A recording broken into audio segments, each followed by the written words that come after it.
Number 1, you have to convert to my church.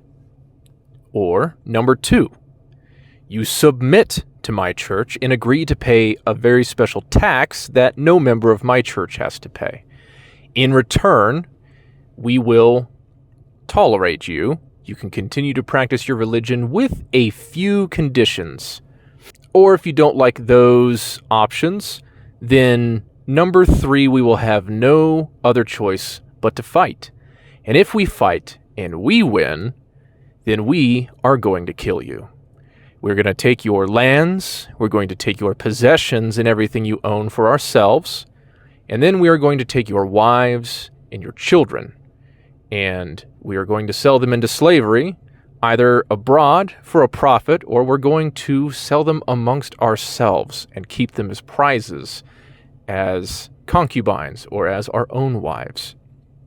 If I came to you and offered you that kind of choice, what would you think of me? You probably wouldn't be very optimistic about me or the thing that motivates me to give you that choice. Well, a long time ago, and for some people a little less long ago, that was a very real choice. That was reality. And that is a decision that many, many millions had to make in history. And we're going to discuss that and a whole lot more in more detail in today's episode of American Cold War, Islam, Part 4.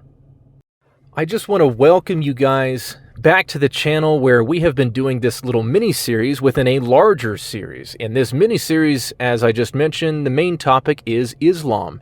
And what started as a kind of high-level, brief explanation of the different concepts, beliefs, and origins of Islam and how it exists and moves in the United States today and what kind of future it might have in the United States, it's really turned into something that's become a lot more of a deep dive. And I've gotten very deep into the history and have been sharing it here with you guys. But you know what? With something as poorly understood as Islam is in the United States today, I think it actually warrants this deeper discussion. So by no means has this been exhaustive. I could probably make a channel all on its own and just continue to dig into these topics, but I'm doing the best I can to give you guys kind of balance between digging in, giving it some proper depth, but also moving things along. And we're going to continue to move things along this week on today, which I have called the beginning of the Trail of Blood. And that is aptly named because Islam, after the life of Muhammad, exploded onto the world stage and rapidly went from a peninsula full of squabbling tribes to becoming a world power, and possibly even something you could describe as a superpower in just a few short years, a few short decades. And there are a number of reasons for that, which we are going to discuss today. But before we get into any of that, I just want to thank you again for coming back to the channel. If today's video is of benefit to you, please leave a like on the video. I would love to hear from you, so if you want to give me your comments and let me know how I did well, how I could do better, or you just want to tell me what a horrible person I am, all is welcome. And you can let me know down below or off to the side, wherever it is on your screen, but let me hear from you. And finally, if you are interested in this series or in what else is to come, or you like what else I talk about on this channel, we'll talk a lot about Christianity and things to do with church in the United States, I would appreciate you guys subscribing. And if you want, follow me over on X, where I am active and I give kind of more my candid reactions and comments to things going on in day-to-day issues. But without further ado, I appreciate you guys tuning in, and let's get into it. So, first up, let's lead off with a confession. Because this is a video that has been about, I believe, 3 weeks in the making now, and I just about had it ready last week, and like an idiot, I accidentally deleted all the footage before it was safely compiled into a single video and uploaded to YouTube. So here I am reshooting everything. And actually, I think it's a blessing in disguise, because as I was rewatching some of the footage before it went missing, it was a little messier than I really wanted it to do. And that made me rethink the order of how I wanted to cover things in today's video. So what I was doing before, I would move. So there's kind of two parallel streams here going. There's the description of like the events happening in history.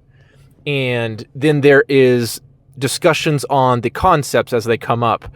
And I think what I'm actually going to do, instead of kind of constantly going back and forth between those two things, I'm going to lead off by giving you a summary of the events. So we're going to cover today what is called the Rashidun Caliphate, or the Rashidun era.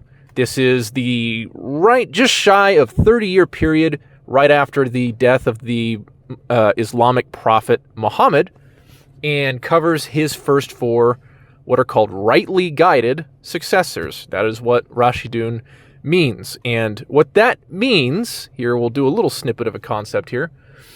It means that they believe that these four caliphs, these successors to the Prophet Muhammad, they very closely held to the Qur'an and to the Sunnah, to the example, the teachings and the example of the Prophet Muhammad.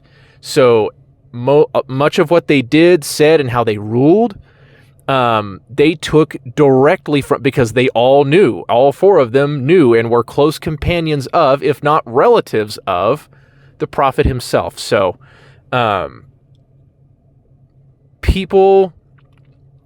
that's what that's gonna, we're gonna cover that era, and then probably the next week is when we're really gonna start to pick up speed, and we're gonna try to really push through the next major eras in history, stopping only really to discuss the most important things, because in this week, the second portion of the video, we are actually going to focus on a heavy discussion going from topic to topic of some very important concepts that are relevant to Islamic expansion.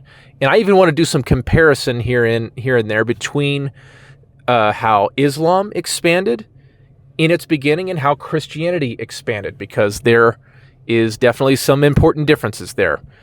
I'm looking forward to it, and I hope you guys benefit from it. But before we get into all of that, into the history lesson, I think we need to start off with some quotes from the Quran, because that, remember, is always the most important starting chief source when we are discussing Islam. And after that is the hadiths. So we'll sprinkle the hadith here and there as they come up, but I want to address a couple of verses first. So to better give you some context and to help you understand a little bit better why I want to go through a number of verses first, let me read you something I wrote when I was coming up with a script for today's video. So, modern academics and some Muslim apologists today emphasize that jihad, as the West has come to know it as holy war or physical combat on behalf of Islam, is the lesser form and only authorized when done defensively. Yet, the Ummah, the Muslim community, the Muslim world, somehow managed to rally and cut a bloody swath across the early medieval world until it had acquired enough territory to equal 2/3 of the United States in under 30 years after the death of the Prophet Muhammad.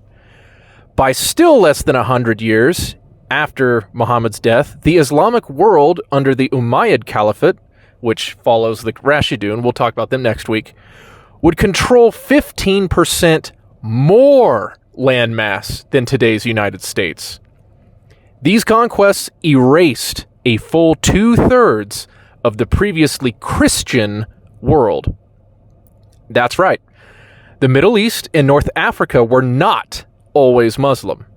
In fact, the East, intertwined with the Eastern Roman Empire and home to 4 out of the 5 patriarchal cities, which are known as the Sees, S-E-E-S, of Christianity, used to be the dominant heart of Christendom, not Europe. Europe was still recovering from the fall of the Western Roman Empire and was still making significant missionary efforts to various pagan populations like the Anglo-Saxons, the Germanic tribes all through North Central Europe, the Norse up in the north, in Scandinavia, and so on. The East was better established, more wealthy, more powerful, and more intellectually active, leading in development of theology, philosophy, culture, arts, and on, while the West lagged behind for centuries. That is, until Islam forced them to develop for their own survival. None of this would have been possible under a strictly defensive posture and philosophy. So how do we explain it? Well, plainly stated, these scholars that sell you this image of the Muslim conquests are wrong. They are either ignorant to the truth concerning for supposed experts, or they're intentionally trying to deceive by engaging in historic revisionism. They would have us believe the chief guides of the Muslim way of life, the Qur'an and the Sunnah, forbid such extensive offensive conquests, but that simply is not the case, as you're about to see. As we begin, I want you to quickly recall that there is a difference between Meccan verses, which are all the revelations that Muhammad received when he lived in Mecca, when he had a small following and they were enduring a lot of persecution. So there's a noticeable tone shift between those and the Medinan verses, all the revelations he received after the migration from Mecca to Medina, and when he came into political power and began engaging in warfare. So there's a difference in kind of the tones there. A lot of the peaceful verses come out of the Meccan verses and kind of the early Medinan verses when he's first trying to kind of make peace and win favor with the different tribes that he's got to try to unite. But there's a bit of a tone shift even just within the Medinan verses as you go from the ones that were being revealed when he first moved to Medina compared to the ones that were being revealed just shortly before his death in the latter couple years of his life. So let's get into it. First quotation today is from Surah 2. Now, Surah 2 was revealed just after the migration. So he had just left Mecca. They had just left the intense persecution there. The group's still small, but he's coming into Medina to try to negotiate a peace, basically, and unite the city, the kind of squabbling tribes that live there in the city. And there's a little bit different religious makeup there. So it was mostly pagans in Mecca. But now he's not just got pagans. He also has some Jewish tribes. He has his own Muslim followers that I guess you could say they kind of have their own fledgling tribe here. So he's got to try to find ways to unite all these people. Well, we get verses like this. This is verse 256. This is the famous no compulsion verse, which says, "Let there be no compulsion in religion, for the truth stands out clearly from falsehood. So whoever renounces false gods and believes in the law has certainly grasped the firmest, unfailing handhold, and Allah is all-hearing, all-knowing." So, a little bit of a, hey man, live and let live. We're not going to force you to become Muslim. The truth will reveal itself. So, curiously, so up until this point, there hadn't really been much combat. There hadn't really been much fighting. The Muslims had been mostly receiving some intense persecution, and there'd even been a couple martyrs up before this point. But the next quotation is from the same surah, Surah 2, and this is a little longer quotation. This is verses 190 through 193. So this is directed toward the persecutors, or those from Mecca who had been giving the young Muslim community a hard time. And it says, starting at verse 190, "Fight in the cause of Allah, only against those who wage war against you. But do not exceed the limits. Allah does not like transgressors. Kill them wherever you come upon them and drive them out of the places from which they have driven you out. For persecution is far worse than killing. And do not fight them at the sacred mosque unless they attack you there. If they do so, then fight them. That is the reward of the disbelievers. But if they cease, then surely Allah is all-forgiving, most merciful. Fight against them if they persecute you until there is no more persecution, and your devotion will be to Allah alone. If they stop persecuting you, let there be no hostility except against the aggressors." So, we've taken a step now. It's not just peace. We now have certain circumstances, they're being persecuted, where now war is condoned. They are being given permission to defend themselves and to engage in combat against those who they view as having started the fight, which in this case I would agree. Meccans. He may have instigated a little bit of it by calling out these idols, this pagan society, but that's not too different from something that a Christian might do were he in the same shoes and not claiming to be a prophet. So after that, they begin engaging in raids on some caravans which are on their way down to Mecca. Because remember, Mecca and Medina, both are kind of along those major trade routes, especially Mecca, because Mecca is also the focus of a lot of pilgrimage that comes into the city. And of course, they get all the business there too, from all the people needing provisions and whatnot. So they engage in this war that lasts years, and there are everything from small raids to increasingly significant battles and even small sieges that go on. Well, towards the end of his life, and eventually Muhammad conquers Mecca. So now he wins more and more converts. He gets rid of the Jewish tribes in Medina and there's kind of this crescendo in the violence that happens in the latter portion of Muhammad's life as he gains more and more power. And the more and more tribes in the surrounding areas are beginning to swear fealty, essentially, to him and agree to pay zakat, agree to pay what is essentially the Muslim tithe to Medina, to Muhammad. And they are swearing allegiance. A lot of them are converting to Islam. And there's kind of this growing early Islamic state. It's not yet the Rashidun Caliphate.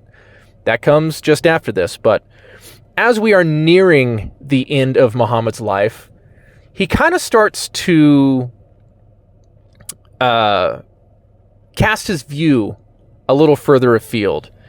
And surrounding him, there is the great Christian empire of the Eastern Roman Empire, or the Byzantines. There is the great Zoroastrian Empire in the Sassanid Persian Empire to his northeast. And there's a range of other kind of smaller kingdoms and stuff around of different religions and allegiances. So he starts sending out a bunch of letters, and we'll get back to that in just a second. But there starts to be some bad blood develop and between Muhammad and particularly the Romans. So at one point he goes on a campaign called the Expedition to Tabuk. So he gathers an army.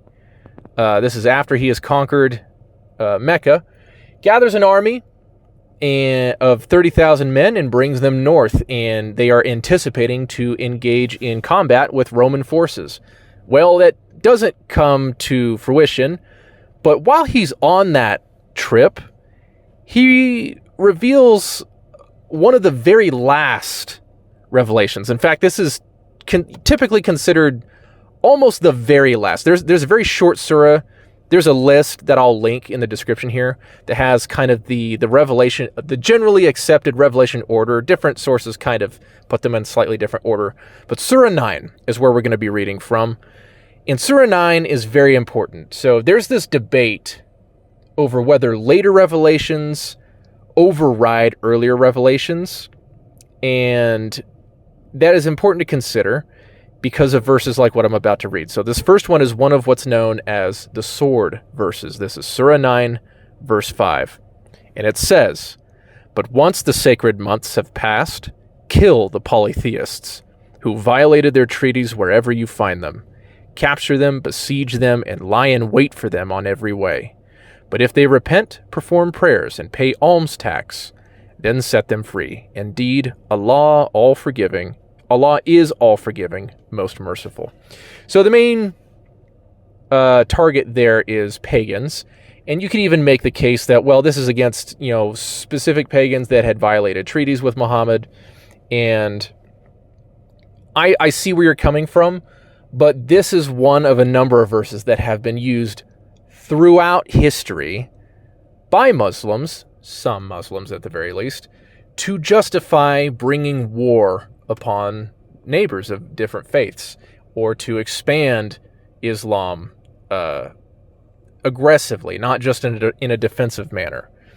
And there's also another verse that's a little bit more relevant to the context I just gave you of leading this expedition against Rome, against Christian armies.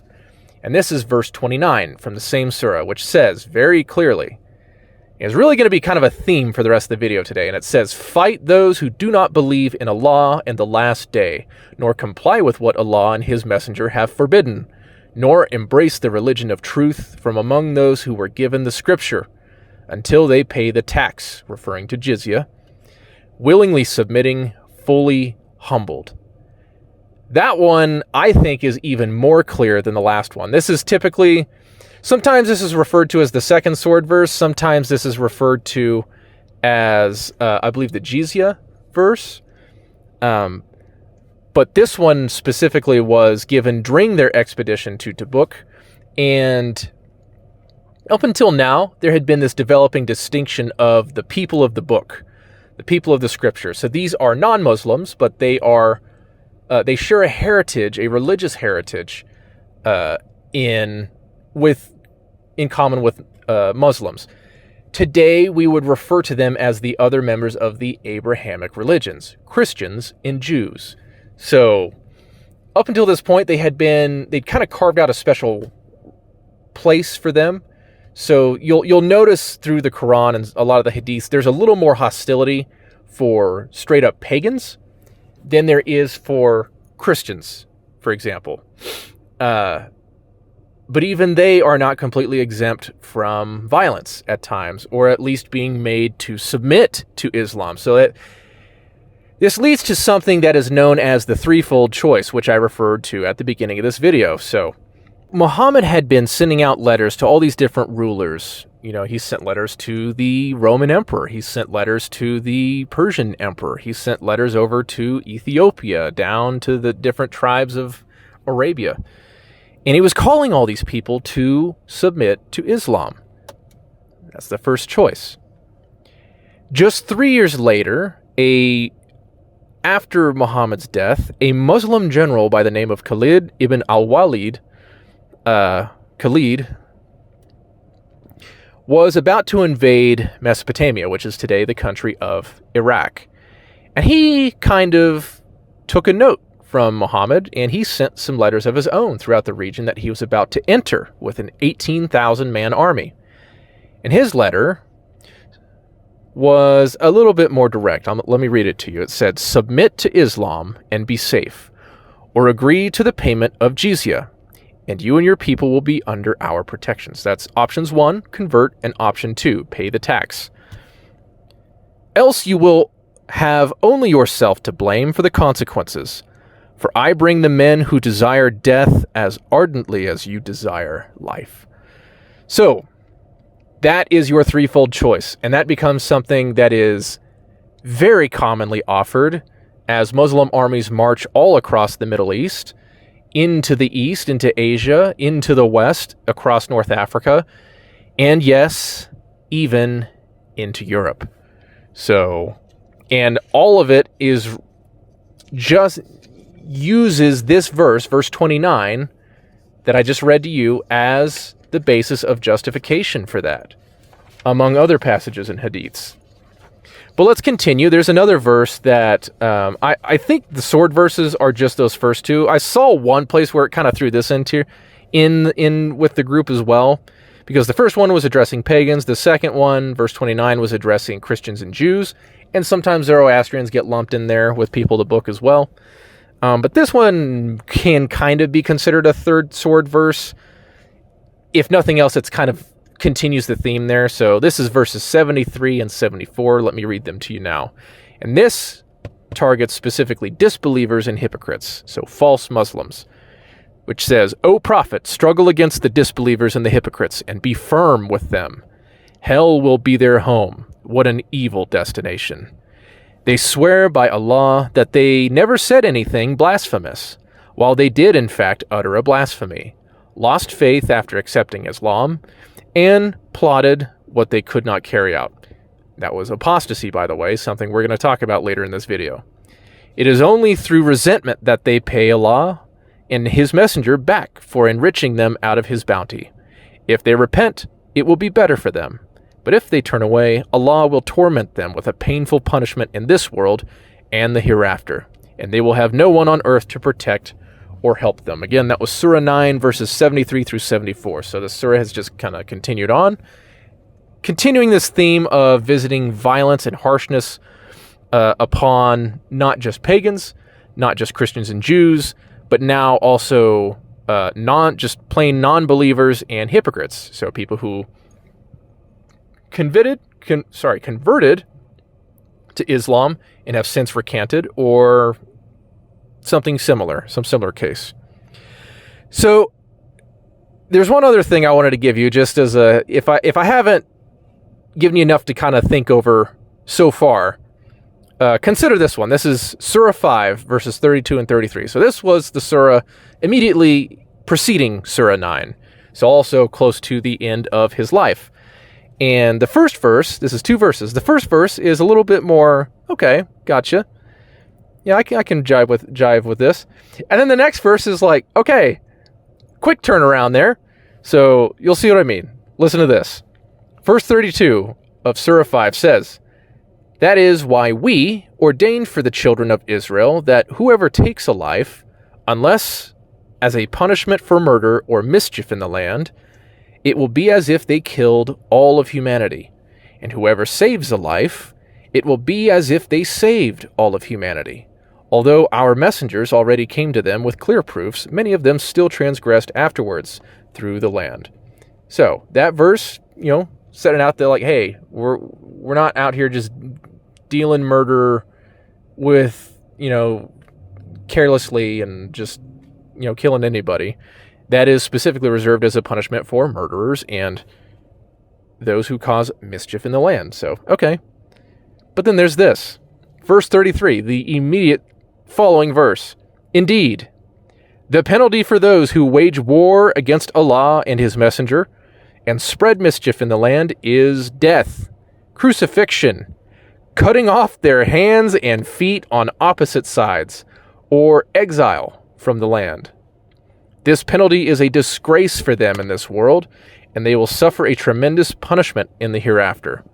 Again, that is Surah 5, verses 32 and 33. So, okay, maybe you're going to come back and say, okay, well, that's against people who specifically make war against the Muslims, against the Islamic State, at least in that particular moment. Okay, but I also think it's very easy to take that and kind of expand that, give that a little bit more broad of a definition, and use it to explain your actions and justify your violence through history, which is something that we unfortunately see in the early Islamic expansion and beyond. So, but that is the verses I wanted to read to you guys.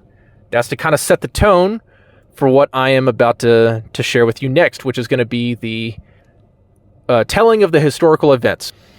So, it is June 8th, the year 632. Muhammad, after living an extraordinary life, has just passed away and has not left clear, undisputed instructions as to who should be his successor, as for who should take over after him. So that kicks off a small crisis here, pretty much right after he passes away. Some leaders of the Ummah get together and they have kind of an impromptu meeting. Well, some other notable people, Abu Bakr and Umar, who we're going to talk about more in just a minute, learn about this going on, and they join the meeting. And the meeting is, of course, to discuss who and how to choose who should take over. And they ultimately decide to vote. And this kind of lays the seeds for what today has ultimately become the division between Sunni Muslims, which make up 85 to 90% of the Islamic world, and Shia Muslims, which make up 10 to 15%. So Sunni comes from the term, referring to the right path, or the path, or the example, referring to the example of the life lived by Muhammad. And they believe in consensus, or the vote of the Ummah, usually through their leaders, to choose their leader or leaders. Compare that to Shia. Shia is a term that means followers, meaning followers of Ali. And why Ali is important, and by Ali, I'm talking about his name is Ali ibn Abi Talib. So, yes, I love saying these names. They're a lot of fun to say. Shia, and at the time, Ali and his supporters believed that Muhammad had, in fact, chosen a successor, and it was, in fact, Ali. And why they believed that is because in the return trip, so Muhammad, they had just performed the very first full-blown Muslim pilgrimage to Mecca and done everything that Muslims today do. And on, some 100,000 or more Muslims, and with Muhammad leading the whole effort. Well, on his way back, about halfway back to Medina, he stops at a place called Ghadir Qum. And while they're taking a little break, he gets up and gives a sermon. And in this sermon, among some other things, he is not admonishing, the opposite. He is laying the praises upon Ali. He is really upholding Ali before the congregation. And Shia come to believe that this was, in fact, Muhammad designating Ali to be his successor. And so both the place and the sermon itself are both referred to as Ghadir Qum. And this is something that Shia to this very day believe, that, in fact, Ali was the rightfully chosen successor. Well, Sunnis, and at the time the people who were not Ali's immediate supporters, opposed this idea. They said, no, that, he's definitely worthy of praise, but that wasn't a decision. That wasn't him choosing his successor. We are going to do that right here and now with a vote. So this kind of begins the bad blood. So they hold a vote, and they ultimately choose Abu Bakr, one of those two that I mentioned, to be the first caliph. And remember, caliph is a word that means successor.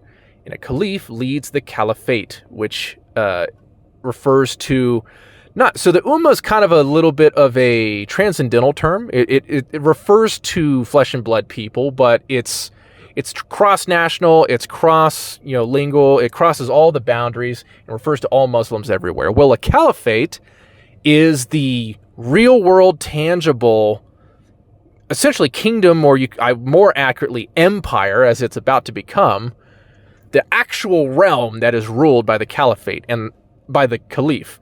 And a caliph is not just a successor to the Prophet Muhammad.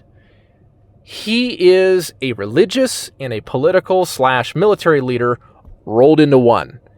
He in basically equal parts. So he is a earthly temporal authority over all of the Muslim world that is given this authority by divine right. So at the time, Islamic State wasn't very big, but that was about to change.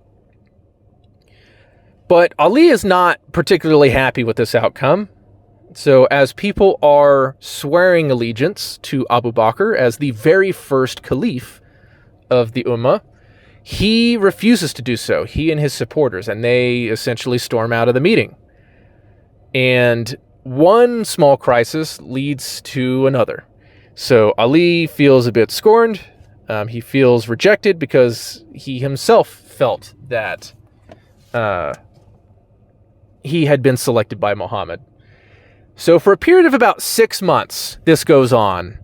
And there is a lot of he said, she said. Shia believed that Ali was ultimately coerced through more forceful means.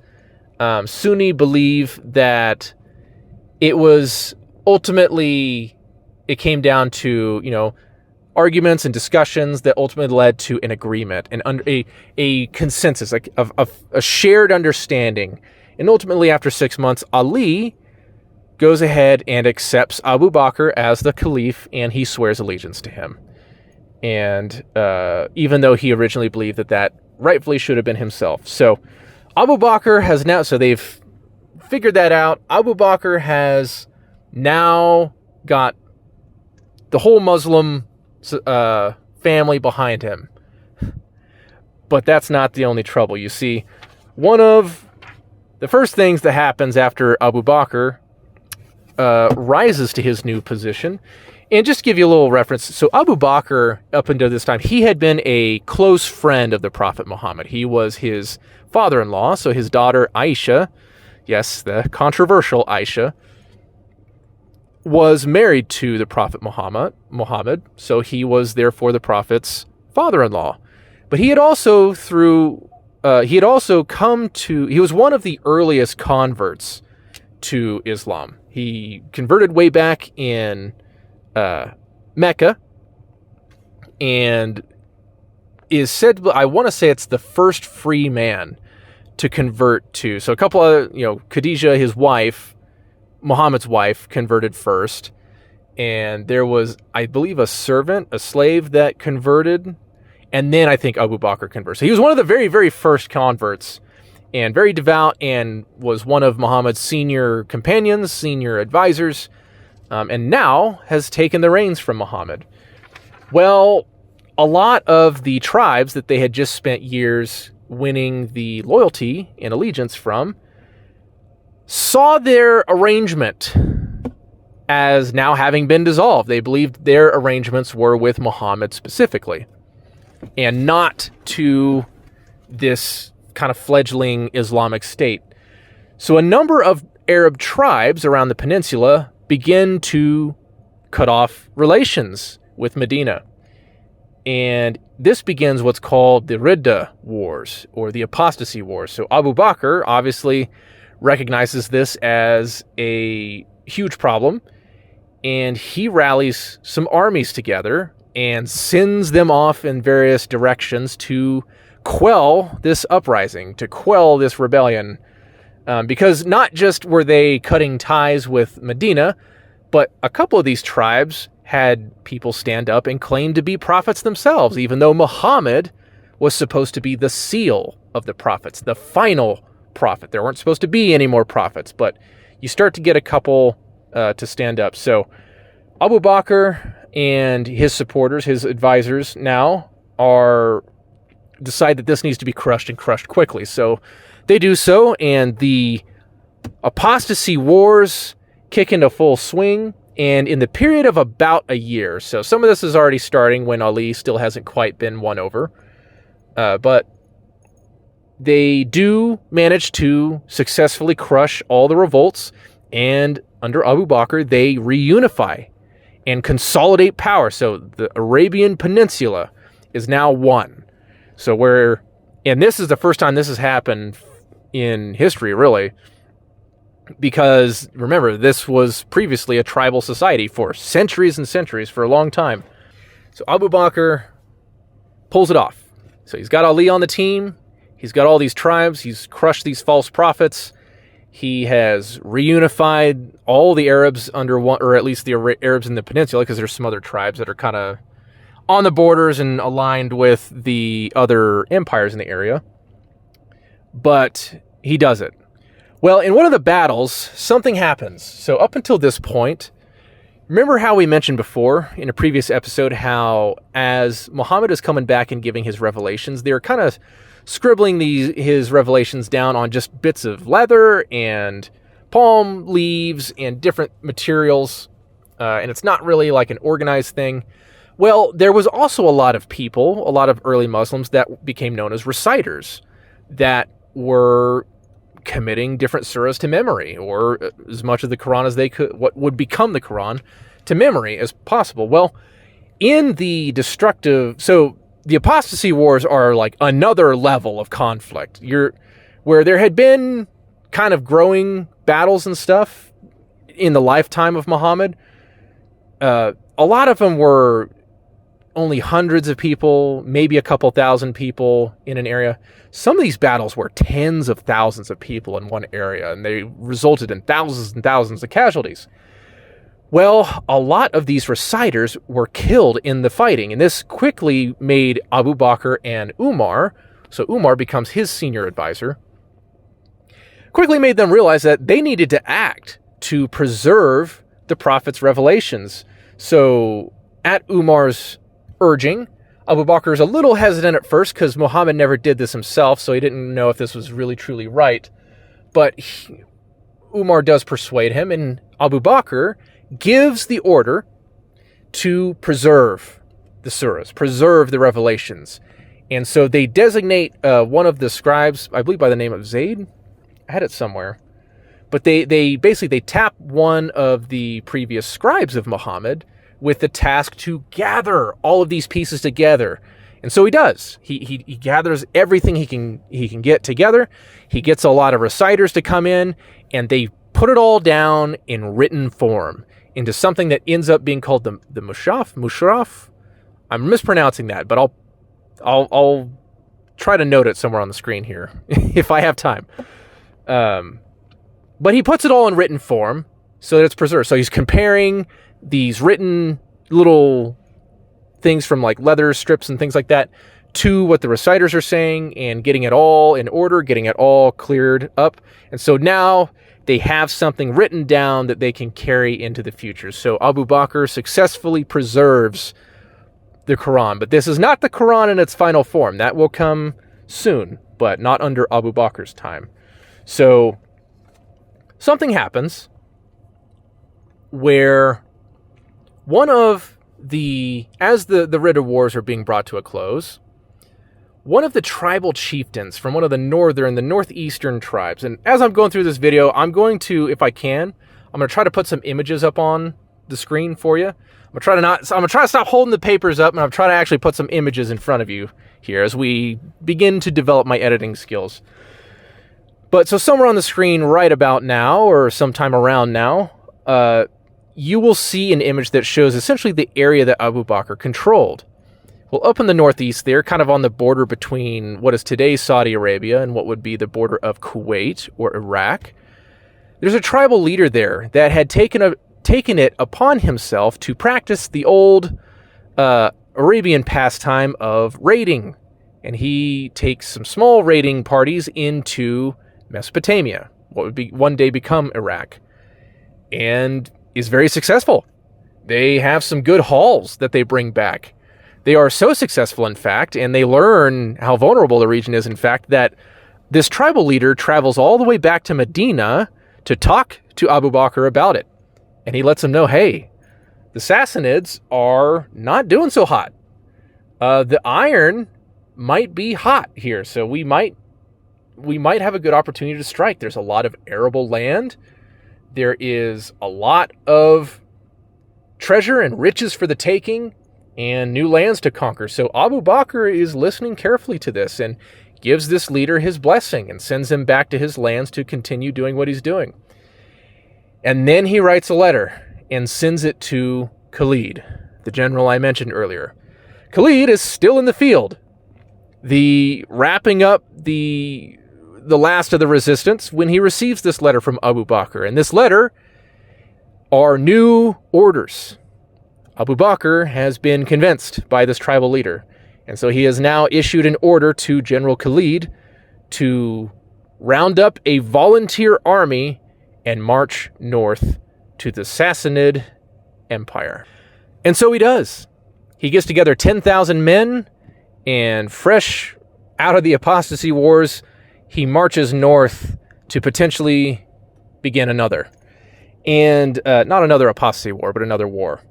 So as he approaches, he sends out that letter that I read to you earlier, and he receives no response. Well, on the way, he had not just that same tribal chieftain, but he had 3 other chieftains that all brought 2,000 additional warriors each. So now he's got his 18,000-man army. Well, his letters go unanswered. And so he says, okay, I gave him a chance. They did not respond, and they did not make the right decision, so we are going to kick things off. So he advances into what is today Kuwait in the very first battle between the Arabians and the Muslim Arabians and the Sassanid Persians takes place. And Khalid wins a series of stunning victories, annihilates entire armies, tens of thousands of Persians, of their Arab allies who are predominantly Christians at the time. And he begins to work his way up the river and conquer some territory there. Well, while this is going on, Abu Bakr assembles multiple additional armies. And instead of sending them after Khalid, he sends them the other direction, into Roman Syria. And thus begins the invasion and the conquests of Mesopotamia and of Al-Sham, or Syria. Now, Syria at this time is bigger than it is today.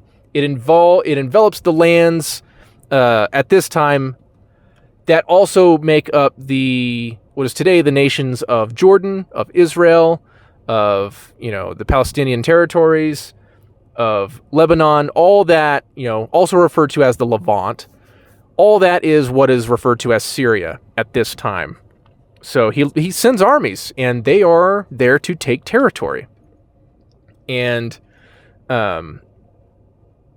but he doesn't get to enjoy a lot of this, because later in that same year that these begin, Abu Bakr's life rapidly is approaching its end. He falls sick, and he can sense his end coming, so he makes preparations for the transition.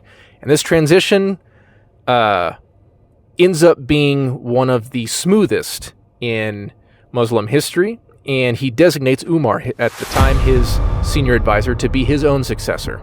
So Muhammad passes away in June of 632. Abu Bakr takes the reins and leads for a little over 2 years into August of 634, when he then passes away and Umar becomes the second caliph. So, but before we continue, oh no, that's right. We're going to talk about concepts at the end there. So, at this point is when I was originally planning to talk to you about what was motivating this action. Why did he decide to launch the conquest? Well, stick around for for section 3 in this video, because that's when I'm going to get into kind of the conditions that existed at the time and the reasons why he decided to authorize this offensive conquest here. But as for now, we are going to continue on and talk about the second caliph. So we had Muhammad, we had Abu Bakr, and now we have Umar. Umar has a bit of a reputation about himself. He is basically considered a hard ass. So some of the other leaders weren't exactly thrilled that Abu Bakr had selected Umar, but he was a hard ass in kind of a good way, at least from a Muslim perspective, because he was rigid. He believed in rigid adherence to the Qur'an, to the Hadith, as they were understood at the time. They weren't quite the Qur'an just yet. It wasn't quite the Hadith just yet, but it was the life and teachings and the revelations of Muhammad. And he wanted people to stick to that very, very closely. Well, he also was a senior advisor and companion to Muhammad. And he was also, funny enough, a father-in-law to Muhammad. So one of his own daughters was given in marriage to the Prophet. And now we also know that he had served as chief advisor to Abu Bakr. Well, Umar's reign is a little longer, and it lasts from 634 to 644, so about a little over 10 years. Well, it's during Umar's time that, so he receives Abu Bakr's urging, his order essentially, to continue the conquests of Mesopotamia and Syria. But he does a whole lot more than that, because the caliphate explodes during Umar's time. This is some of the most rapid expansion in all of Islamic history. And one of the most rapid expansions in history, period. He conquers over his lifetime. He completes both of those conquests, so they successfully take all of the lands of Syria, of Mesopotamia, but he also takes Persia herself. So it takes Persia. He begins the invasions of some of the Caucasus nations there. So Armenia and what is today Azerbaijan. Begins the invasions of Eastern Anatolia, which is today the nation of Turkey. And he also conquers Egypt and some of North Africa, which is today the northern coastal regions of Libya. And he also conquers lands down into what is today Sudan, or at the time was referred to as Upper Egypt. So he is and continues to hold everything that Abu Bakr held before him. And, goes even a little bit further east of Persia, just a little bit. So the empire is growing rapidly. Quick aside, no, you're not crazy. I did in fact perform another scene change. I'm having to record these videos over the course of a couple of days, so I do what I can with the time that I have. So that if that means multiple recording sessions to get little portions here and there, then that's what I got to do. So welcome to what is hopefully the last scene change, and I can finally get this thing up later today. But where were we? So Umar, he has been rapidly expanding the caliphate, and they are but they are continuously confronted with the question of how to deal with these populations that are coming under their control, because they, in general, are not going around converting by the sword, per se. They are essentially conquering lands and then establishing themselves as the ruling class. Them here being the Islamic Arabs that came out of the peninsula. So they, over time, are increasingly becoming established as the ruling class of their new caliphate, and then everyone else is below them.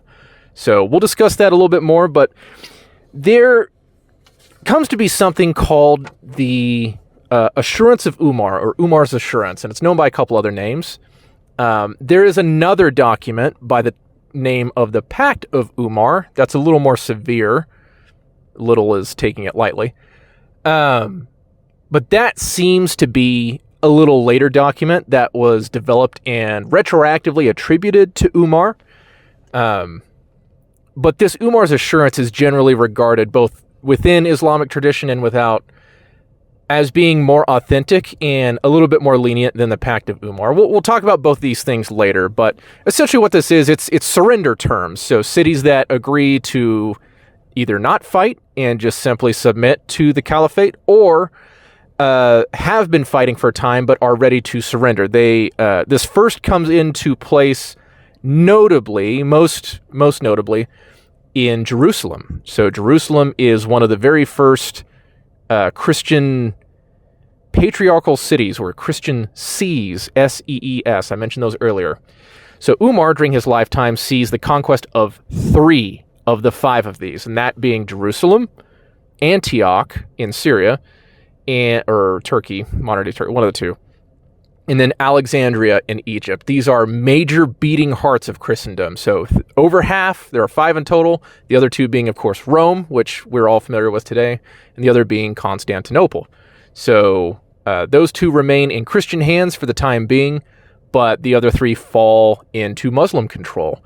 Well, Umar actually travels up to Jerusalem in person to receive their surrender, having done so at the request of the Christian patriarch that was in charge of the defense there. It was also in charge of the church.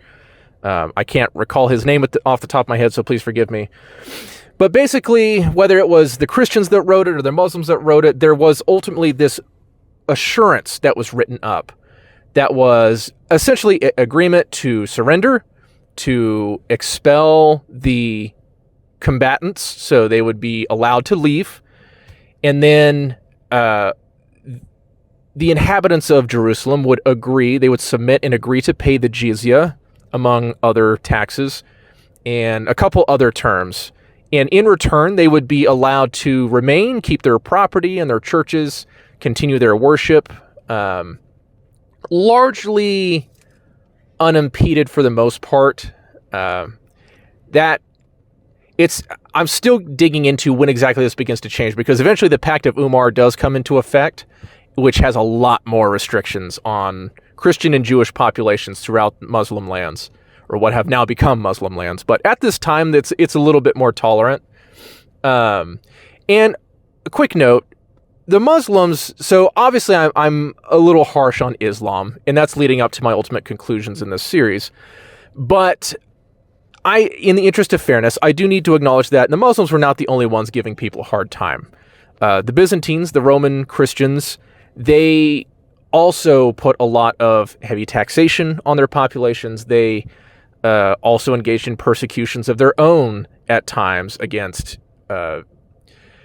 heretical Christians, at least the ones that were deemed heretical at the time, and Jews, among other groups. So this wasn't just a Muslim thing, but where I have more of an issue with it, taking a quick sec here to talk about my personal view, is that I think the policies that result in the persecutions carried out by each of these two camps, the Christians and the Muslims, you don't really find good justification within the Bible, within the teachings of Christ. That is more a development of the church becoming progressively more intertwined with the state, and the state enforcing certain policies to maintain order, and to favor the particular church that they are paired with. Whereas Islam is, as we've discussed before, inseparable. You cannot completely separate Islam from politics. You just can't do it. And that means that a lot of the systems that are put into place, like dhimmis, which is what we're dealing with here, dhimmi means protected, which refers to people of the book who are under Muslim control. They live in cities or territories that are controlled by Muslims, who essentially make them second-class citizens. And we'll get into more detail later, but at this time, it was more lenient. It really was, from what I've been able to tell in my research.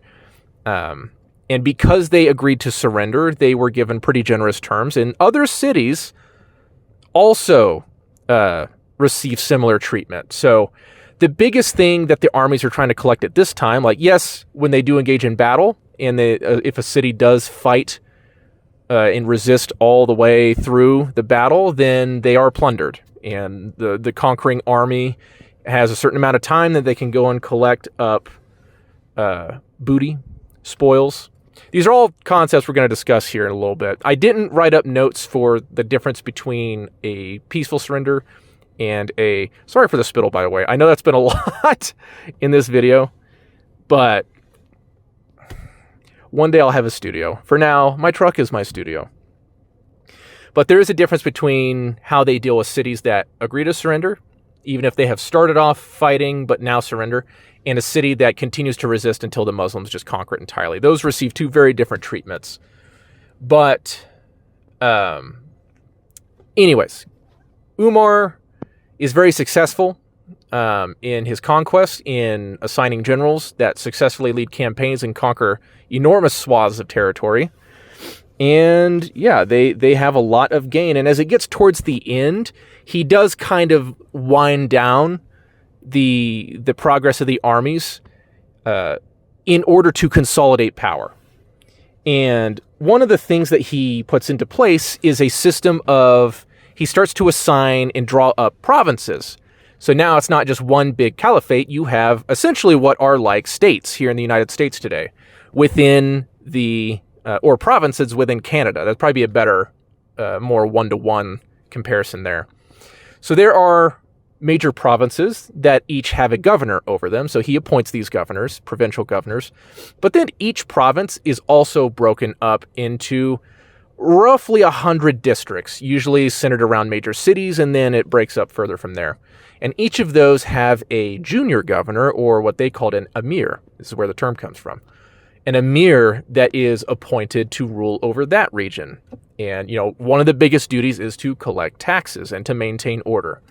So, zakat from Muslims and Muslim converts, and jizya and other taxes from the Christians and Jews and Zoroastrians and anyone else that they feel like tolerating within their particular territory. So this system is largely put into place by Umar, and it becomes a effective way to manage this rapidly growing empire.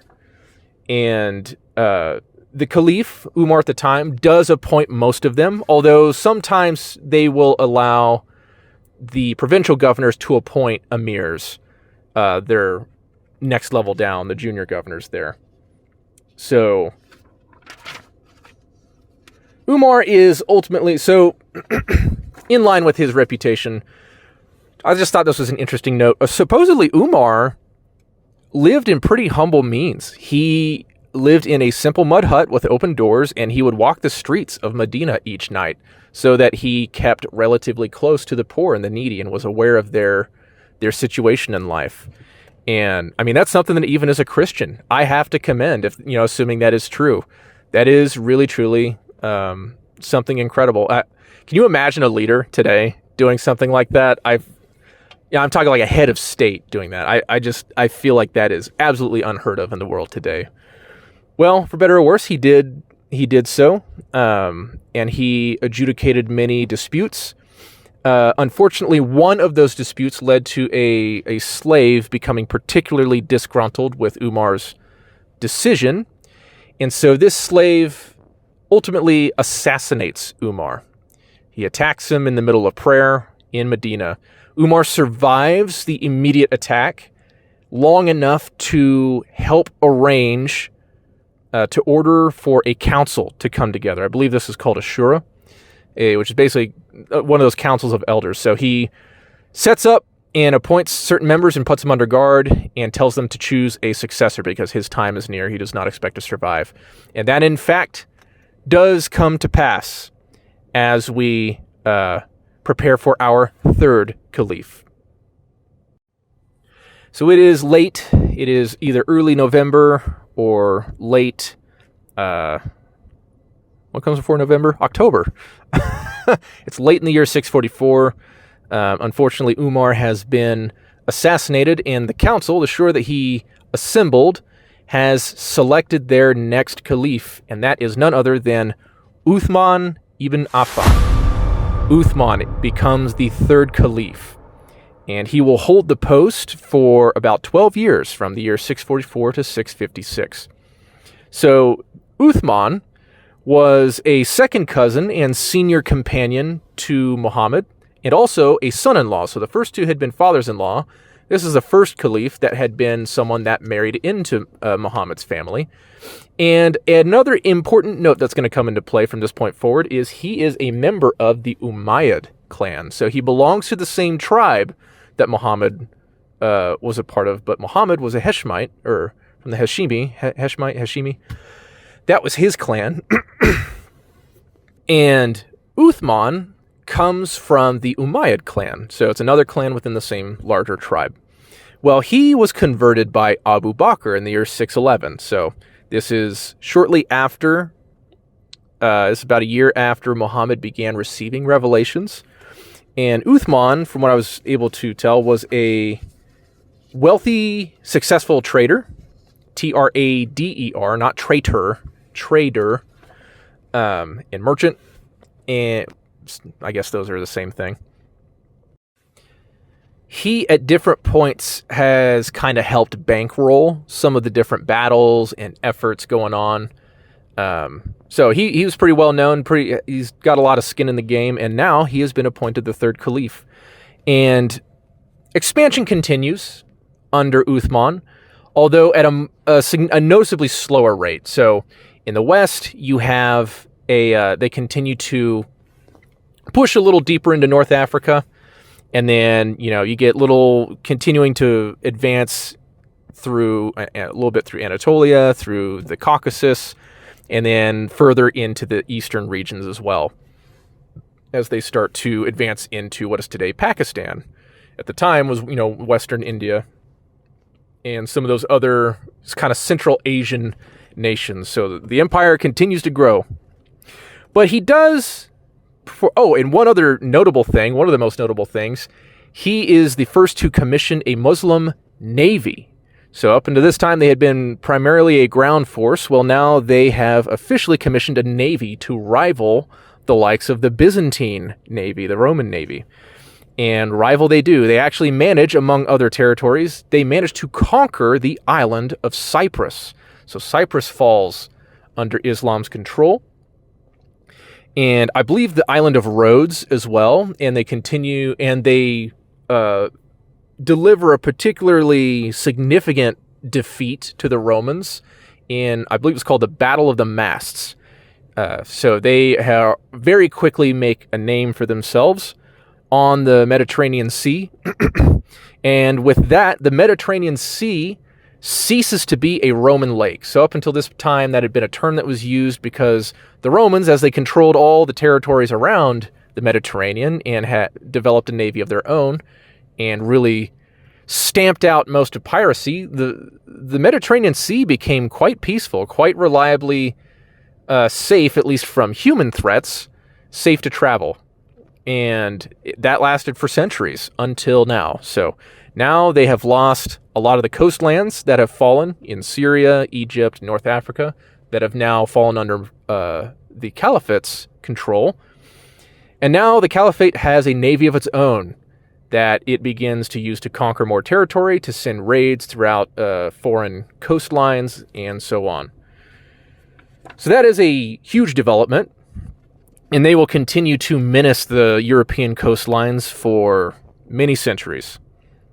However, one other very significant thing. Uthman standardizes the Quran. So he orders the development of what becomes known as the Uthmanic Codex. So he takes the work done by Abu Bakr that preserved what would become the Quran, and now he kind of nips in the bud what he's beginning to see as slight variations in the Quran throughout the Caliphate. So he has one standardized version developed, and he orders all others to be burned. And what that has resulted in is the Quran today is the same as what was developed back under Uthman. So he's definitely had a very lasting legacy there. But even with that, there is trouble in Uthman's caliphate. He is accused of a little bit of nepotism, a little bit of corruption, of having used his position to accrue greater and greater wealth. So whereas Abu Bakr and Umar had more reputations of being a little bit more humble, they were certainly powerful men, but being a little bit more on the humble side. I just mentioned Umar would, walk the streets and lived in a mud hut. Uthman enjoys a little bit more of the privileges that come with his position. So he appoints a lot of his kinsmen and his family members to different positions of power. One notable name that you should remember for the future is Muawiyah, I think is how you say it. And he is appointed to become governor of Syria. He's going to be a very important player here soon. But he continues this at different levels throughout the caliphate. And this, along with some other policies, begin to cause some discontent. And there are some groups eventually that get so sick of his shenanigans that they kind of independently of themselves, they get a rabble together in Iraq, I believe in the city of Kufa, if I remember correctly. Kufa, Basra, somewhere around there. The cities are near each other. And then also one from Egypt. And they actually start making their way down to Medina, where Uthman, where the caliph lives. And as they do so, they actually realize that they're both doing the same thing. So they get together in one big group, and they go down to Uthman's house. And they engage in pretty heated protest. Well, Uthman, up until this point, he's aware of the discontent, and he had actually been trying to address the concerns. He'd assembled all his governors together and basically said, hey, bring me your complaints, bring me the concerns, let's get this figured out. So he was definitely trying. He was trying, but unfortunately it was in vain. The protests get out of hand, and they eventually turn into violence, and they basically lay siege to his house. And after several weeks, they ultimately break their way inside, and they murder Uthman while he is reportedly sitting down reading the Quran. So this assassination shocks the caliphate and immediately kicks it back into crisis as a new leader has to be selected. So here we are again in a state of crisis. The leader of the Muslim world, the Caliph Uthman, has just been assassinated by a discontented rabble. And now they have to pick a new leader. Well, in the ensuing election, Ali ibn Abi Talib is finally chosen. The cousin and son-in-law of the Prophet Muhammad. So Ali is voted as the fourth caliph, and he would rule from 656 until 661. However, this was not a smooth transition. This was not a unanimous decision by any means. In fact, some of the very people responsible for Uthman's death were some of Ali's supporters and were in this council and casting votes in this council. Those relatives who were, had been put into power by Uthman and were also in this council were obviously not very happy with this. So immediately Ali's tenure as caliph immediately ignites controversy. So much so that a number of companions actually break with Ali. They cannot accept this outcome. He does not get everyone's oaths of allegiance. And pretty soon we are plunged into what is called the first fitna, or the first civil war in the caliphate. So military expansion stops, almost completely stops altogether, and the caliphate basically tears itself apart. So it's largely a western-eastern divide. So the provinces of Syria and Egypt rebel under the leadership of Muawiyah. Remember, he is Uthman's kinsman. He had been appointed to the governorship of Syria. So now he is trying to make a play here for power. However, kind of similar vein, but from a different direction, a couple of Muhammad's notable companions and his widow, Aisha. At first, they publicly protest and call out against Ali, but then they travel up to Iraq, to Basra, and they gather an army of their own, and they also rebel against Ali. So now he's got enemies all over, and so Ali has to spend the majority of his his time as caliph, trying to quash this rebellion, or these rebellions. So he does successfully defeat Aisha and the other companions' army in what's called the Battle of the Camel later that same year. Excuse me. Aisha is shown mercy, but the rest of the companions are slaughtered in the battle. She is shown mercy and sent back to Medina. Then Ali actually moves the capital for the first time, moves the capital from the city of Medina up into Kufa in Iraq, in Mesopotamia, where he has a lot better base of support. And he kind of heavily relies on those eastern provinces for a lot of his support. Well, throughout this battle, throughout this war, he spends a lot of the rest of the war fighting against Muawiyah and the Western rebels.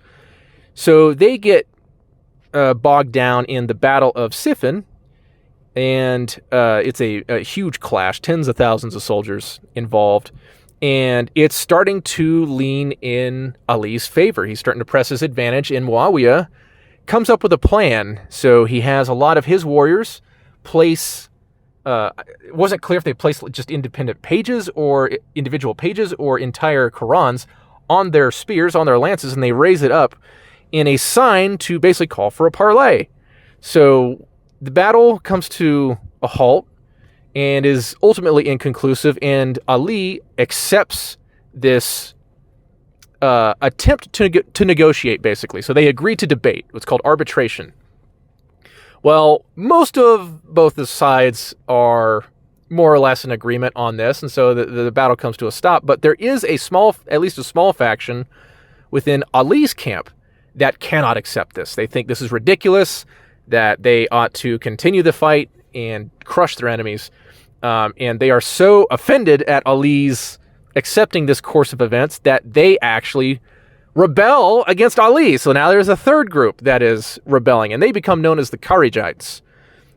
It means something. I can't recall off the top of my head right now, and I didn't write it in the notes, but they turn into something of a small kind of like insurrectionist cell that they're a thorn in his side for the remainder of his time as caliph. The arbitration is itself also inconclusive. The people that they select, that each side select to try to debate based on the Qur'an and on the Sunnah, the hadiths that they had at the time, they can't come to an agreement. Basically, the only thing they agree on is that Uthman was wrongfully killed, that he was in fact murdered, and they agree on almost nothing else. So the war continues. However, at this point, so this had been a couple of months that had gone by at this point, so the armies had gone home. Ali tries to gather a new army, but can't do so. So he doesn't get near the size of army that he did the first time. So he instead turns them on the Kharijites, which are being a pain in his butt.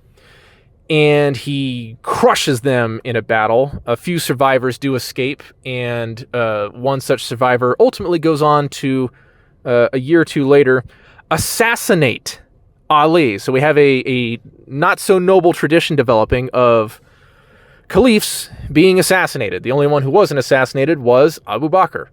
So, of this far, not every caliph in history, but up to this point. So this is now the third in a row that has been assassinated. And at first, and this happens in Kufa, at first they name, the local leaders get together and name Ali's son, Hassan, as the next caliph. Well, at this point, their influence had been waning in the caliphate. In fact, Muawiyah's influence had been growing. And while Ali had failed to really muster up much of an army, and instead decided to try to control the region around Mesopotamia as best he could, Muawiyah was raising an army of his own. And once he learned of the assassination of Ali, he marched that army over into Mesopotamia. And basically, the Hassan at this point does not have much power beyond Kufa. So he ultimately abdicates the throne.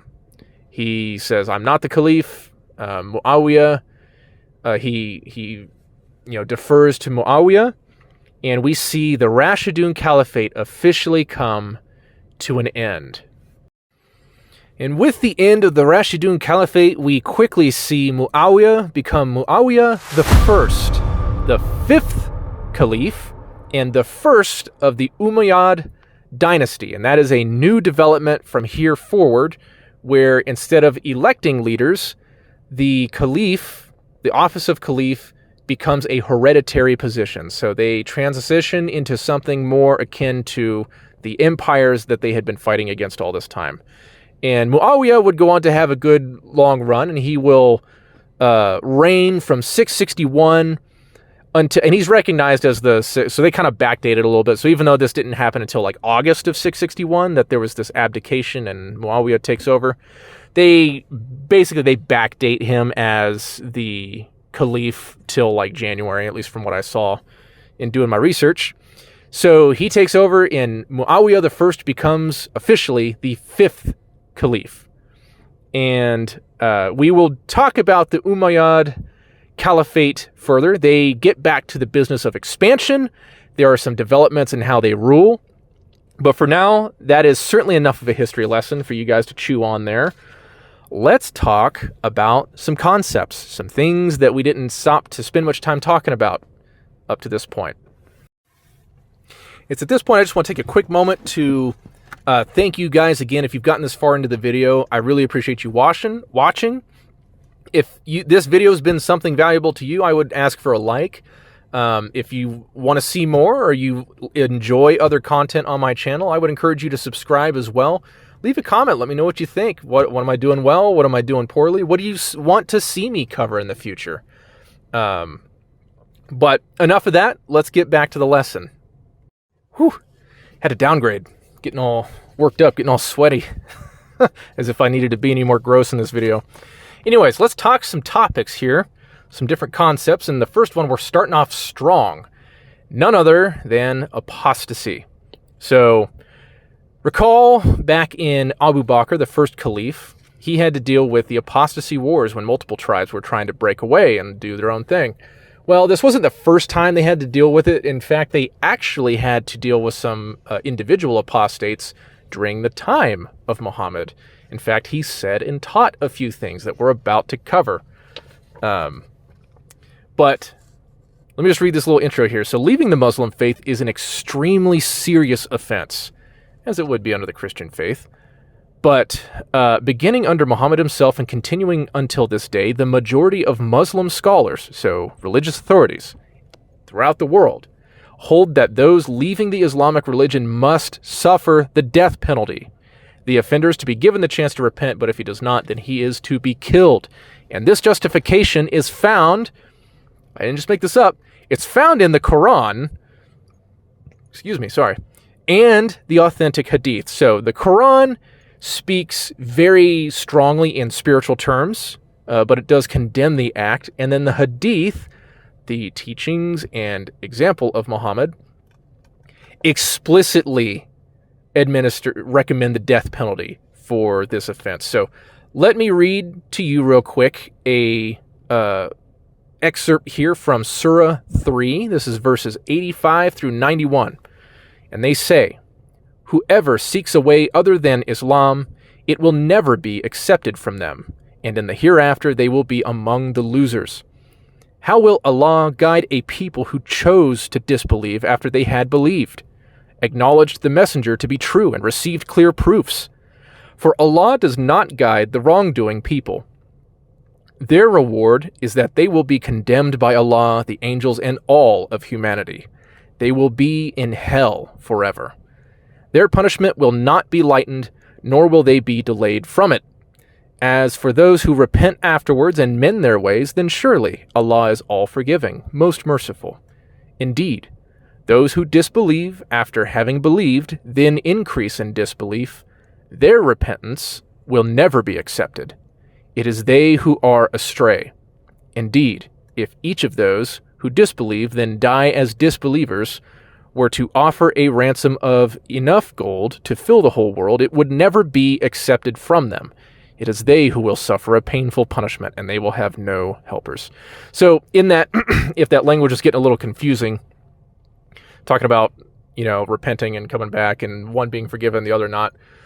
Basically, if you're given that chance to repent and you do repent and you return to Islam, you will be granted forgiveness. However, if you double down and you stay in your apostasy, i.e. if you've become a Christian, then that will not be tolerated, and you will then most likely have your life taken from you. At the time, certainly so, because a little snippet of hadith al-Bukhari, so this is one of the authentic hadith, this is the authoritative hadith, number 3017, says, in the words of Muhammad himself, "Whoever changes his religion," as in changes from Islam to another religion, "whoever changes his religion, kill him." Can't be more clear than that, right? So again, that is al-Bukhari 3017.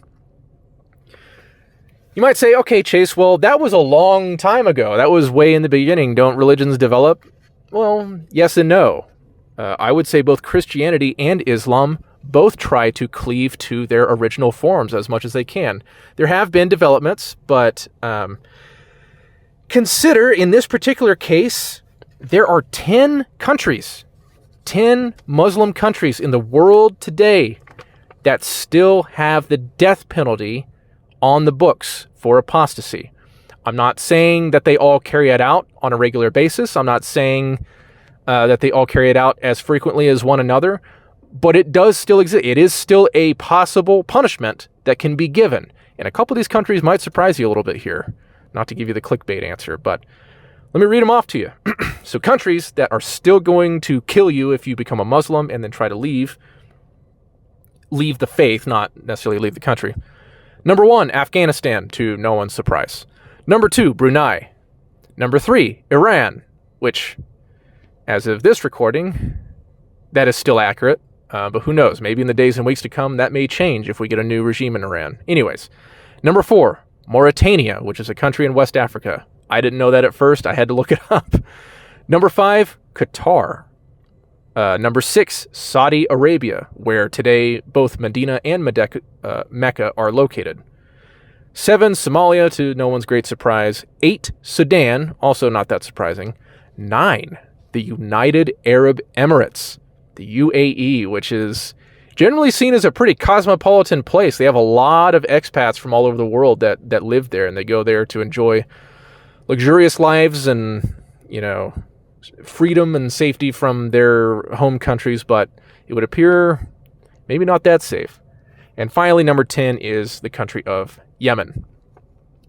Other Muslim nations, or even secular nations that have Muslim majorities, have lesser criminal and civil punishments of varying types, anything from jail time to fines or restrictions or your assets being seized, all kinds of things. So all these that I'm about to list don't necessarily have all the same. They each have different measures of different types and severities, but they include Egypt, Jordan, Algeria, Malaysia, Indonesia, and many more. As a matter of fact, it's actually only a small handful, only a few that I could find that did not administer any kind of punishment for leaving the Islamic faith, at least not officially. Because there is also, because of the Quran passage I read to you, and because of the Hadith, and that's not the only Hadith that says that. There are additional ones, but that is just one of the most well-known. Invokes an intense social stigma, and people are often disowned from their families. Their lives are endangered from basically vigilante justice, and some of these governments allow for that. They make room for that kind of thing to happen. So if I recall correctly, I was looking up, Indonesia is one of those ones that gets accused sometimes of being kind of lax in its enforcement against such measures. So they kind of tolerate and they kind of turn a blind eye when angry mobs show up to beat a apostate or worse. And they're not the only country that does that. In fact, today, it is a notably minority view that you should be able to leave Islam without any kind of consequence like that happening. So no matter how we look at it, it is an enormous risk for any Muslim to leave their faith. That could result in their expulsion from their family, their community, legal consequences, or even their loss of life, either by legitimate government means or vigilante justice. I want to contrast this with Christianity, at least as it exists today, because the situation is very different. The Bible nowhere commands Christians in any way, shape, or form to kill apostates. I know there have been points in history where heretics have been burned and things like that by certain churches. I'm not talking about that. I'm talking about Christians today, and I'm talking about drawing justification from the scriptures, the same way that Muslims draw justifications for their policies today from the Quran and from the Hadiths. That does not exist in Christianity. I was listening to a Shia scholar in a video, and he pointed out Deuteronomy chapter 13, verses 6 through 9, and Leviticus 24:16. And I don't have them here. I should have gotten them before this video, but I ran out of time and extensive notes. It's hard to get everything. But he brought these up. These basically, it does command that someone trying to lure an Israelite away and to go worship other gods, to abandon worship of the true God, that he should be killed and that the community should rally up and stone him to death. So, okay, I acknowledge, yeah, that's in the Bible. So why don't we do it? Where are Christians carrying this out today? You can find Muslims that are carrying out these sentences today, both legitimately and illegitimately. But where in the world are Christians stoning people who leave the Christian church, whatever church that is? I think you would be hard-pressed to find it. I'm not saying, listen, let me make it clear this way. My issue is not with the preaching of eternal consequences, harsh eternal consequences, damnation, hellfire, all that stuff. That is not my issue. My issue is with the temporal consequences for apostates. So a Christian, I would say, I'll get back to those passages in just a second. I would say you are more encouraged to pray for that person that is leaving the faith, that they would one day repent and return to the faith, than you would to ever do something like that, harm them in any way, shape, or form. Now, there are circumstances in which I think a Christian that is in unrepentant sin, or who is just, various types of misbehavior, or they just refuse to obey certain rules, they can be punished in various ways, but not by taking their life. And not just by anyone. It should be their pastor. It should be, their legitimate, authorities, or, brother or sister to their left, Christian brother or sister to their left or right. Things like withholding them from communion. If they are being destructive and leading many others astray, they can be kicked out of the church. A number of things. Anyways, back to that passage. So the law of Moses is the larger Old Testament. When they say the law, capital L, that's what they're referring to. And that has all those hundreds of commandments in there. Not just the 10 commandments, but all these hundreds of other regulations in there. That is what those passages come out of. And that is broken up into 3 sections. We have the moral law, which is the 10 commandments would be an example, and the most clear example of that, because Christ in the New Testament calls those out and basically says they still apply today. And yes, I believe the 10 commandments still apply today. You can probably make the case that certain other things would also fall under the moral law, but I think it's more debatable. I think the 10 commandments are not debatable. And guess what's not in the 10 commandments? Death for apostates. That a Christian ought to kill an apostate. That's not in the 10 commandments. So Christians do not do that today. But there are 2 other distinctions. There is the civil law, and there is the ceremonial law. So ceremonial was most of the religious laws and regulations, how the priests were supposed to do their ceremonies and all the ritual cleansings and all that, and how they were supposed to conduct feasts. And then the civil laws was all the what we have civil government for today. Because ancient Israel wasn't just a church, they were also a nation with borders and armies and a king and all that. Or at least they would one day have a king. So they have all these. They don't just have the religious laws. They have the civil laws and these other things as well. So because we are not a part of the ancient physical nation of Israel, the church is Israel, so we are spiritual Israel, but we are not a part of the ancient nation of Israel. So a Christian is only beholden to the moral law. He is not bound to the ceremonial and the civil laws of ancient Israel. Because here's why I point out that particular thing, is because this particular scholar and other Muslims, they liken death for apostates to treason. So here in the United States today, we have the death penalty on the books for treason. And I believe rightfully so.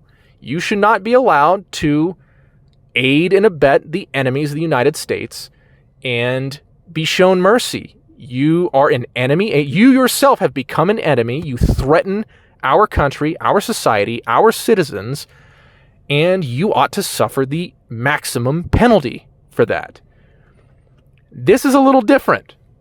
So in ancient Israel, just like I mentioned, the church and the state were one. That is why those laws all were together. So when someone was saying, hey, let's go worship other gods, God was preserving ancient Israel so that he could one day send Christ into it. If they started worshiping other gods and became, which they did do, and it brought death and destruction and all kinds of other consequences in multiple cycles. However, in this particular circumstance, that was treason. It wasn't just a violation of the church faith. You were also betraying the nation of Israel. And that is kind of how I understand the Muslims see this as well today, and obviously abiding by that hadith in particular that I quoted to you. So remember, they have this concept of the ummah, of this total Muslim community that transcends all boundaries, race, national origin, or citizenship, or anything like that. You are to prioritize a Muslim above your neighbor, above your Christian or Jewish neighbor. Muslims and the Ummah will always come above all other allegiances. And that is why they kill apostates, because you threaten that ultimate allegiance. You are causing trouble for the Ummah. You are causing trouble. Because remember, Islam seeks to essentially take over the world, not to use an old cliche. But they believe, I mean, Christians essentially believe the same thing about Christianity, but how they go about it is a little different, and that makes all the difference. So I could continue to talk about this, but I think I better wrap it up on that particular topic. So that was our little discussion on apostasy. Next thing we're talking about is the conditions that were in play, that were existed at the time of the beginning of the Muslim expansion. So what were the circumstances? Why? Because we're told that Islam only teaches that jihad is supposed to be for defensive. It's only the defense. You're only supposed to attack when you have been attacked. So how did this happen? How did they conquer half the known world in just a few short years and decades? Well, there is a few things. So there's security concerns, economic concerns, religious things at play, and a couple other certain conditions, let's say. So recall real quick. Let's do a quick visit a little further back before Abu Bakr had taken over. So pre-Islamic Arabia, remember, it's tribal. There are these this constant state of like infighting between all these different Arabian tribes. There's no like larger concept of an Arabian nation. So they're all squabbling and conducting raids on one another. And this is seen as normal. This is seen as acceptable. But they also have, you're supposed to take revenge when your tribe has been dishonored, when you have been raided and lost your treasures and your women and whatnot. So this is a way of life. This is a way for them to gain resources and honor and respect amongst peers and all sorts of things. Then let's also remember that as the Prophet Muhammad was starting to unify the people bit by bit, he was starting to give them kind of a common identity. And Islam begins to serve as a unifier of the Arabian people. And you start to get the beginnings of other conflicts during the time of Muhammad. So remember when he's sending his letters out everywhere?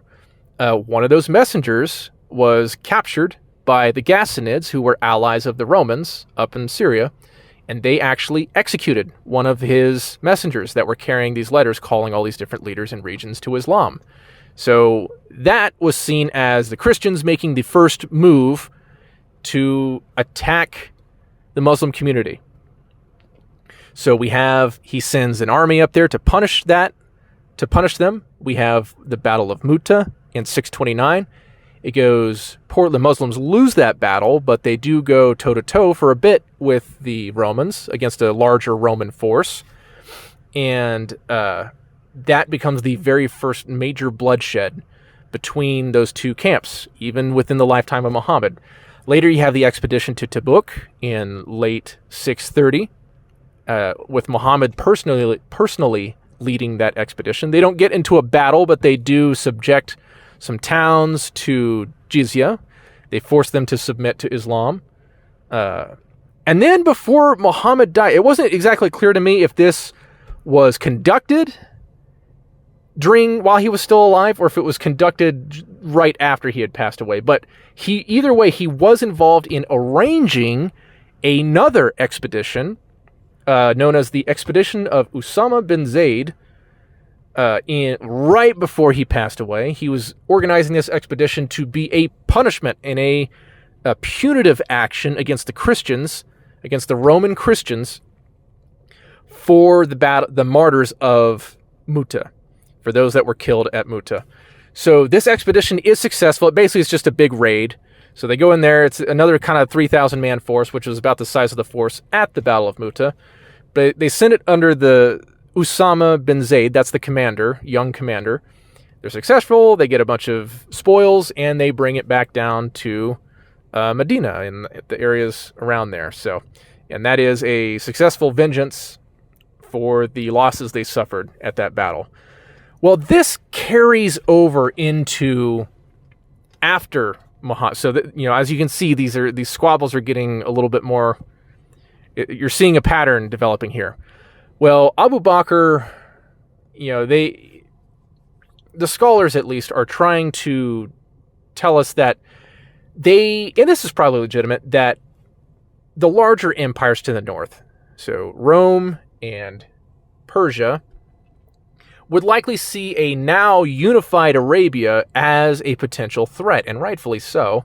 So that is the security concern. So that leads some to report that Abu Bakr likely issued the invasions as a preemptive strike. So, he was obviously aware of these battles that had happened under Muhammad's leadership, but it wasn't just the Romans that were a concern. It was also the Sassanid Persians. And, we've already talked about how that invasion went and what led up to that invasion. But there's also the matter of all these tribes with all this energy and violence and aggression towards one another, towards internal. This was an opportunity to turn that, to unify, not just unify them, but to turn that outward, to focus on outward enemies, which further rallies them together and unifies them. And not only that, but to offer them tangible incentives. They have this system of, and we're about to talk about it here in just a minute, they have this system of raiding and collecting plunder and spoils and divvying it out amongst those who participate in these wars, in these raids. So that becomes a legitimate thing that is endorsed. There's some regulations put into place, but that becomes a legitimate action for the Muslim armies and the Muslim raiding parties. It is a condoned action for them to perform, and it's a chance for them to, at the time, of course, most people were poor back in the day. Most people today are still poor. We just don't see it as much because we have some more successful, rich countries, but there's still a lot of poor in the world. Well, especially at this time, you had essentially the overwhelming majority of the inhabitants of Arabia were nomadic tribesmen that lived life on the move and definitely weren't living in luxury. And then you have a lot of urban poor. So you do have a few elites here and there, but most people are poor. So these battles, these wars, these conquests become a way for them to achieve social mobility and start to move up the ladder. So you go off, you're a poor shepherd, you go off into the army, you participate in a few battles, you manage to survive, and while you're there, you collect some spoils, you manage to grab a slave or two while you're there, you manage to grab a few treasures, and you take them back home with you, and now you got some gold in your pocket, you're able to afford a house, a couple of wives, start a family of your own, and you start working your way up the social ladder. So a lot of people are really attracted by this. It's not just a continuation of the raiding tradition in pre-Islamic Arabia. It is a means for people to move up the ladder. And then you have the religious aspect. We've already talked about how it serves as a unifier. So they have this, faith is a powerful thing to this very day. Many, many people from all over the world can be united by a common shared faith. And that's exactly what happened to these tribes. So all this aggression is now pointed out where in a productive way, and they are offered tangible rewards, but then they are also offered eternal rewards. I just realized I accidentally tossed out my notes on a couple of these things, so I'm going to do these next couple things from memory. We're probably going to have to hit them again in the next video to make sure I clarify some points, but hey, repetition, right? So I'm going to do the best I can from memory. So first we need to just let you know, let's talk about real quick what Muslims believe happens when you die. So essentially what happens when you pass away is your soul is immediately removed from your body. And if you are a believer, that is done so gently. It's likened to a drop pouring out of a vessel, out of a cup. If you're a non-believer, so unfortunately like yours truly, then at least a non-believer in Islam, then it is done so harshly, and you got angels and different spirits just smacking the crap out of you and beating you. And your body is kind of held, kind of suspended, your soul is kind of, held in suspension until your burial takes place. And then when you are buried and the people, leave your funeral, Your soul is put back into your body, and two angels arrive by the names of Munkir and Nakir, I think, if I recall correctly. But they arrive to give you what is called the trial of the grave, or the questioning. And all this is found in not just the Quran, but it's also way built out in the Hadiths. Pardon me. But these angels arrive to ask a couple of questions of the soul. So they put the soul back in the body sits up, and they have a little conversation. These angels are intimidating. They have, gleaming, glowing eyes, thunderous voices. Definitely a bit of a frightening experience. So their questions are things like, what is your religion? Who is this man, Muhammad? Who is your Lord? And believers know the answers to these questions because they learn them here in this life. And so they answer, my religion is Islam, Allah is my Lord, Muhammad, he was the prophet, the messenger of Allah. And once they deliver these correct answers, they are granted what essentially, this is kind of they begin a kind of intermediate existence between life and eternity in either paradise or hell. So they're kind of given their own little, kind of pocket dimension. And this in-between state is known as barzakh, I think is how you say it. And for the believer who answers correctly, they are given kind of their own little garden, kind of their own little pocket of paradise until they can, once the day of resurrection arrives, then they can be resurrected, receive final judgment, and go on to true eternal paradise. But for now, it says the grave expands somewhere out to 70 cubits by 70 cubits, which is 100 feet square, roughly. It kind of turns into this little garden. You're not in paradise, but you get this window to paradise, and pleasant breezes come in, pleasant aromas, and you can see the beauty and the peace and joy of paradise, and you are allowed to rest and be at peace and enjoy the company of, other moral souls until eternity, until the day of judgment. If you are a non-believer, you answer those questions incorrectly, or you just say, I don't know. In which case, you are immediately squeezed by your grave, and you experience all sorts of unpleasant things, like people beating you with iron hammers, and apparently your screams are heard by everyone but humans and jinn, which are a certain type of spirit in Islamic belief. But animals can hear you screaming, so interesting. And then you sit there, and instead of a window to paradise, a window to hell opens up. You might be bitten by snakes and scorpions and things like that while you're saying, basically you're just punished until Judgment Day, where you will then receive the greater punishment of hell proper. So you experience your own little hell until the end of time, and then you are cast into true hell, where you will burn and suffer for all of eternity.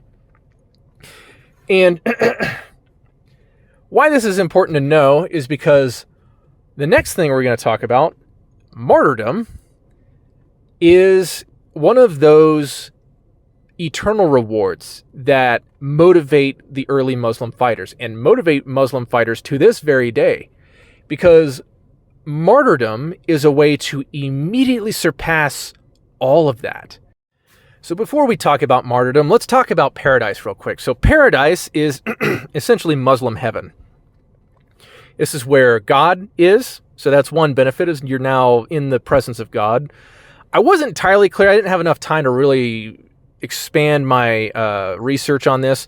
But it seems that he's kind of somewhat removed. He's kind of doing his own thing, but he does at least, kind of on a weekly basis, or, every so often he'll come and kind of be closer and be near the Muslim community. But the rest of the time, paradise is a place of, in a lot of ways, similar to, an idea of heaven that you might be aware of. So eternal life, eternal youth, no sickness, no pain, you have, everything's beautiful and bright. But there is a noticeable difference between a more Christian version of heaven and the more Muslim version of paradise.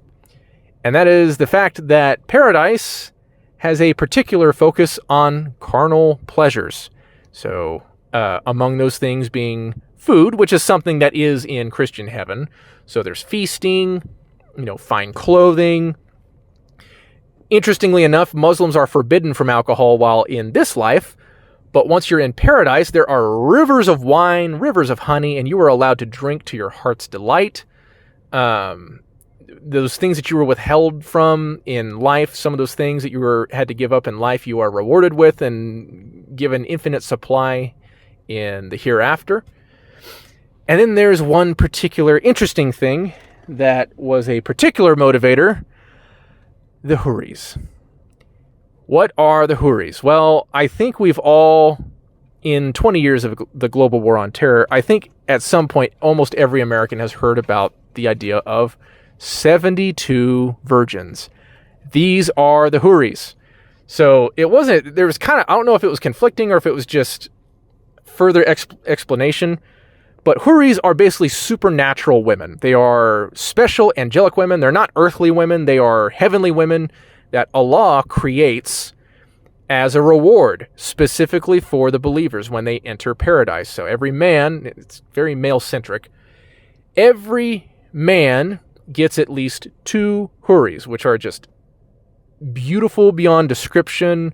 They are specifically catered to you, and they become your wives, and you do all the things that you do with a wife. And then it wasn't clear to me if you get 72 of them. I think it might be martyrs specifically get 72 of them, but then you also, I think maybe regular believers get, the ones that went through the trial of the grave and then had to wait for paradise. You get 2, and then I think you get like 70, it said basically women that were in damnation. They're essentially called up, so these are people that would have been Christians and Jews and non-believers in life. Their women ultimately become a part of your own personal harem. So basically every believer gets their own harem, but a martyr gets like a super harem, essentially. And, they give there's a lot of descriptions I can't really go into because I'll definitely eventually catch attention on YouTube and be censored.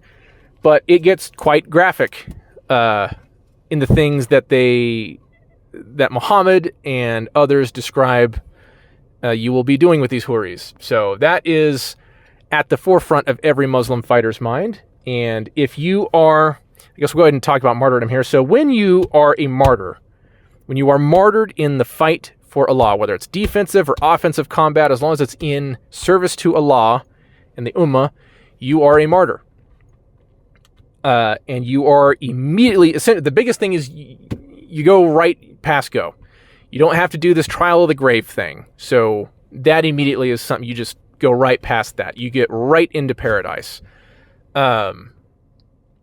Right to enjoying all the wonderful pleasures of paradise. And you get, this crown with this beautiful gemstone in it. You get beautiful robes and your own little pavilion with all your women and all that. And all the different pleasures. And then you have different benefits like you can, you're preserved from fear on Judgment Day. So like you're already in eternity. You're going to be enjoying eternity. You died for the faith. And there's this interesting one that you were actually able to intercede for a number of your relatives. And basically you increase their odds or basically help them get into paradise as well. And there are a number of these things that were dangled essentially in front of Muslim fighters and told that this is your eternal reward if you die in these conquests. So this kind of fills out the picture then of what is motivating these fighters. What is motivating them to put their lives on the line, to go on the offensive? So essentially it comes down to you have a potential for tremendous worldly gain. You become a hero, you get all this treasure, you get your own slaves, you get your own concubines, all this stuff, potentially. But you know what? Even if you don't make it, if you do die, no big deal, because you have all of this to look forward to. And then you get to enjoy that for all of eternity. And now you begin to kind of understand a little bit of the total picture here. And this is theology that is still taught to this day. Clerics are still, in the United States, are teaching this to this day, that this is in fact what's going on and what awaits for you if you die in the service of Allah. And with that, we have finally arrived here at the end of the video for today. Some of those concepts I'll bring up again in the next episode or two, because they will be relevant as we move into Islam through more of history under the Umayyad and then the Abbasid Caliphates, and if time allows, onto the Ottomans as we finally arrive at the modern era. But they will definitely continue in relevance as we continue our discussion. I will make sure to have better notes when it comes to that, and I will try to pull some more of those references directly from the Quran and directly from the Hadith. So you can see that it's not just me trying to make up crazy things on the internet. It is crazy enough on its own. And I'm sure you guys will continue to see that as we discuss this further. But in any case, I'm going to put a couple of videos here if you guys would like to check those out. One of those is going to be the very first video in this mini-series on Islam. And then the other is just going to be a little something that you might be interested in on my channel. I'm going to let the algorithm do its thing and look at your own interests, and maybe I have something else for you. I do talk a lot more about the Christian faith. Particularly, I am a Christian, and that is my core motivation for this channel. That is what ultimately everything is working towards, is to strengthen your faith if you are a fellow Christian, or to encourage you to explore it if you are not. But in any case, God bless you, and I hope you guys have a wonderful Saturday, and I will see you next time.